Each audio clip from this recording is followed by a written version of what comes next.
entender que momentos, né, de dificuldades, momentos caóticos na vida do ser humano pode produzir alguma coisa boa, né? Mas a opinião humana não tem muita importância. A Bíblia ela tem uma outra visão, uma outra ótica, né? Deus tem uma visão diferente de tudo isso. E está escrito em Romanos, no capítulo 8, versículo 28. Diz assim, Romanos capítulo 8, versículo 28 diz assim: e sabemos que todas as coisas cooperam para o bem daqueles que amam a Deus, daqueles que são chamados segundo o seu propósito. Então aqui o apóstolo Paulo está dizendo que todas as coisas cooperam para o bem daqueles que amam a Deus. Quando fala todas as coisas, aí inclui os momentos maus, momentos de dificuldade, momentos de aflição. A palavra de Deus diz que todas as coisas cooperam para o bem daqueles que amam a Deus, dos que são chamados segundo o seu propósito. Se a gente for ver na ótica humana, é impossível isso acontecer. Uma pandemia desmancha qualquer projeto, desmancha projetos de viagem, desmancha projetos de férias, desmancha projetos feitos há muitos anos, muitos meses, desmancha tudo. Não existe nada de bom em uma pandemia. Mas a Bíblia diz que são todas as coisas que cooperam para o bem dos que amam a Deus. Então, para Deus não existe circunstância que atrapalhe Ele de cumprir os bons projetos dele em nossa vida. Circunstâncias boas ou ruins, elas não vão impedir Deus de cumprir os seus bons projetos e propósitos que Ele tem para nós. Amém? Está escrito em Lucas, no capítulo 1 e versículo 37. Diz assim: porque para Deus não haverá impossíveis em todas as suas promessas. Não há impossíveis em todas as suas promessas. Embora a gente ache impossível tirar algum proveito dessa situação que a gente está vivendo, Deus transforma, Ele é capaz de transformar o mal em bem. Deus e somente Deus é capaz de transformar o mal em bem, porque a Bíblia diz que são todas as coisas cooperam para o bem dos que amam a Deus e dos que são chamados segundo o seu propósito. Então, o mal, Deus tem capacidade de transformar o mal em bem em nossas vidas. O propósito de Deus ele não pode ser frustrado por causa de uma pandemia. Uma pandemia não frustra os propósitos de Deus na nossa vida. Uma pandemia não limita Deus.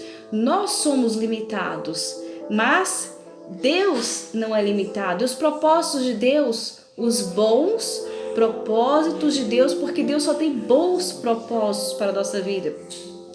Deus só tem bons projetos para a nossa vida. Em Jeremias, no capítulo 28, versículo 11, ele diz isso: eu é que sei os pensamentos que tenho a vosso respeito, pensamentos de paz e não de mal, para vos dar o fim que desejais. Então, os pensamentos de Deus para nosso respeito, eles são pensamentos de paz e não de mal, para dar o fim que nós desejamos. Então, os bons propósitos de Deus, eles não estão limitados à pandemia, queridos. E eu quero te dizer que os que amam o Senhor, os que são chamados segundo os seus propósitos, até os momentos de calamidade, podem se converter em bem, pode cooperar para o seu bem. E aí você pode pensar, mas de que forma? Deus tem várias formas de trabalhar.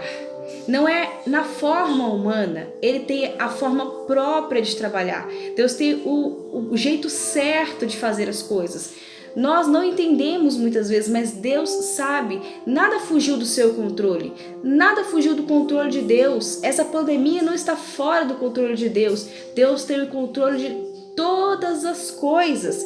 E o que nós precisamos fazer para que momentos de calamidade, momentos de grande aflição, momentos de grande tribulação venham se transformar em bênção em nossa vida? Por mais que a gente não consiga compreender no momento, por mais que a gente só sente às vezes tristeza no momento, mas isso pode se transformar em bênção para a nossa vida. O que nós devemos fazer? Nós devemos amar a Deus. Por quê? Por que nós devemos amar a Deus? Porque tudo vai contribuir para o bem de todas as pessoas. O mal, ele vai se transformar em bênção na vida de todas as pessoas? Não. Muitas vezes, muitas pessoas vão viver uma pandemia com um sentimento de tristeza, de pandemia mesmo. A pandemia vai ser apenas uma pandemia na vida de muitas pessoas. Um momento que a gente de aflição vai se tornar apenas um momento de aflição na vida de muitas pessoas.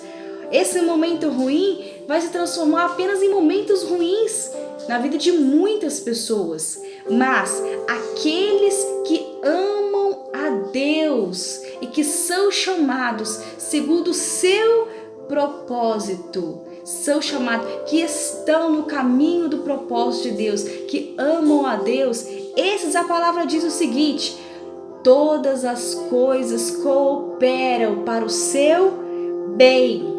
E você quer ver um exemplo disso? Um exemplo disso é José. José é um bom exemplo disso. Por quê? Porque José, ele era um jovem simples, fiel a Deus e que amava a Deus. E porque Deus falava com José, ele despertou inveja no coração de muitas pessoas. E chegou os momentos maus na vida de José. E os momentos maus veio principalmente através de sua família, da família de José.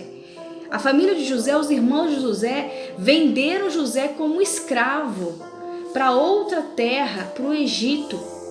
Então José foi traído pelos irmãos. Um momento de calamidade surgiu na vida de José pelas próprias mãos dos irmãos dele. Então ele foi vendido como escravo, ele perdeu a liberdade, ele perdeu o direito de ir e vir, ele não tinha mais... ele poderia dizer que os sonhos dele estavam limitados, mas os sonhos de Deus para a vida de José não estava limitado. E o momento mau na vida de José apenas contribuiu para os projetos de Deus na vida de José, porque quando José foi vendido como escravo pelos seus irmãos, ele foi exatamente para a terra aonde Deus o exaltaria. Ele foi exatamente para o lugar da sua exaltação. José foi exatamente para o lugar onde Deus tinha o propósito de fazer ele ser governador. Então José não estava na terra da sua bênção. Onde, na casa do seu pai não era a terra da sua bênção, e ele foi traído, ele viveu um momento de calamidade, um momento de grande tristeza, de ser traído, e ele sofreu muito por isso, ser traído pela própria família. Mas aí Deus leva José para a terra da sua exaltação, e José sofreu como escravo na terra do Egito. José sofreu outra injustiça, quando ele, por amor a Deus, ele não quis cometer, um pecado contra Deus. Está escrito em Gênesis no capítulo 39 e o versículo 9. José não quis pecar contra Deus, ele amava a Deus. José queria fazer a vontade de Deus e estar nos caminhos de Deus. E em Gênesis capítulo 39, versículo 9, José fala assim: como, pois, cometeria eu tamanha maldade e pecaria contra Deus? Por causa disso, porque José não quis pecar contra Deus, porque José amava a Deus, ele foi injustiçado novamente. Inventaram uma calúnia, uma injustiça, e ele foi direto para a cadeia de forma inocente. Quantas calamidades na vida de José! Foi vendido como escravo, foi inocente para a cadeia, né? De forma inocente. Então assim, muita tristeza na vida de José. Mas José foi exatamente para o lugar de onde ele sairia para ser exaltado, porque foi ali na cadeia que José interpretou o sonho de 2 homens que estavam presos. E os sonhos se cumpriram. E quando um daqueles homens saiu da cadeia e foi restituído ao palácio do rei, então ele lembrou de José quando o rei teve um sonho. E aí José foi chamado para interpretar o sonho. E aí todos viram que Deus estava na vida de José. Então todas as calamidades que José viveu, ele foi para o Egito, ele foi para a terra que Deus queria exaltar ele. Ele foi para a cadeia, ele foi para o lugar de onde ele sairia, de onde ele seria usado para chegar ao governo. Então todas as calamidades da vida de José só foram ferramentas, só contribuíram para o propósito que Deus tinha na vida dele. E aí quando José chega diante do rei e decifra o sonho do rei, aí o rei fala para José assim: disse Faraó aos seus oficiais: acharíamos porventura homem como este, em quem há o Espírito de Deus? Então José amava Deus e Deus estava com José. Então todo o mal que foi lançado contra a vida de José se transformou em bênção. E no final ele se tornou o rei, governador do Egito, cumprindo os propósitos de Deus na sua própria vida. Então assim, esse momento de grande tribulação, de grande aflição de espírito, não limita o agir de Deus. Não barra os projetos de Deus em nossa vida. Não barra os propósitos de Deus. Eles podem barrar os nossos propósitos. Esse momento de calamidade pode barrar os nossos objetivos, os planos que a gente fez. E na verdade, queridos, nossos planos, eles são nada.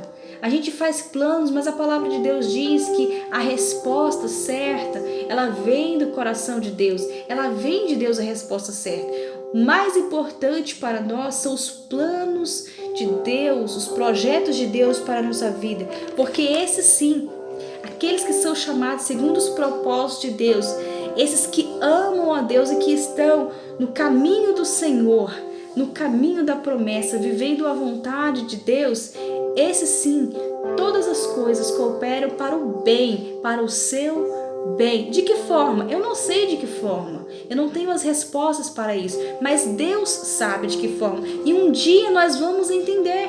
Um dia nós vamos entender que toda essa situação que nós estamos vivendo contribuiu para o nosso bem. E você pode perguntar o seguinte: e as pessoas que estão partindo, que estão morrendo? As pessoas que estão morrendo com Cristo, elas estão melhores do que nós neste momento. Nós não podemos ter uma visão limitada. Nós não podemos viver apenas querendo um bem terreno. Todas as coisas cooperam para o bem, para o nosso bem espiritual, principalmente. O maior ganho do ser humano é a salvação. Então assim, principalmente para o nosso bem espiritual, porque não adianta a gente ganhar o mundo inteiro e nós perdermos a nossa salvação. Então as pessoas que estão partindo em Cristo neste momento de pandemia, elas estão partindo para um lugar melhor do que nós estamos. Elas estão partindo para um lugar de paz, de descanso, onde não há aflição, onde não há dor, onde todas essas coisas já são finitas, já se passaram e elas estão vivendo uma eternidade com Deus. Então, de certa forma, também contribui. As pessoas que estão partindo com Deus, a pandemia também está contribuindo para o seu bem, porque elas estão partindo para a eternidade com Deus. Então, queridos, qual é o nosso papel diante de tudo isso? Precisamos amar a Deus, verdadeiramente amar a Deus e seguir os seus propósitos. E aí Jesus fala: quem são os que amam a Deus? Ele fala: aqueles que têm os meus mandamentos e os guarda, aqueles que têm os mandamentos de Deus, aqueles que têm a palavra de Deus e guarda a palavra de Deus. Estes são os que amam ao Senhor, esses que são chamados segundo o seu propósito. E a palavra do Senhor nos diz em Romanos, capítulo 8 e o versículo 28. Diz o seguinte: todas as coisas cooperam para o bem desses que amam a Deus e que são chamados segundo os seus propósitos. Amém? Não é só o bem que vai cooperar para o nosso bem, para o bem daqueles que amam a Deus. O mal também vai cooperar para o bem daqueles que amam a Deus. Creia nessa palavra, creia na palavra de Deus. Não fique andando por opinião própria, não fique andando pela opinião de outras pessoas, não fique andando por opinião humana. A opinião humana não importa, não importa a opinião humana, importa o que diz a palavra do Senhor. Tudo vai cooperar para o bem dos que amam a Deus e dos que são chamados segundo o seu propósito. Você quer viver os propósitos de Deus? Você ama a Deus? Saiba que a calamidade vai contribuir para o seu bem. De que forma eu não sei, mas eu sei que vai, porque a Bíblia diz que vai. Esta é a palavra do Senhor e ela é fiel e verdadeira. Amém? Quero deixar essa palavra de reflexão para todos vocês. Não se assuste, com este momento. Creia no Senhor. Nossa função é crer no Senhor e amar a Ele acima de todas as coisas. Amém? Agora vamos ouvir um louvor.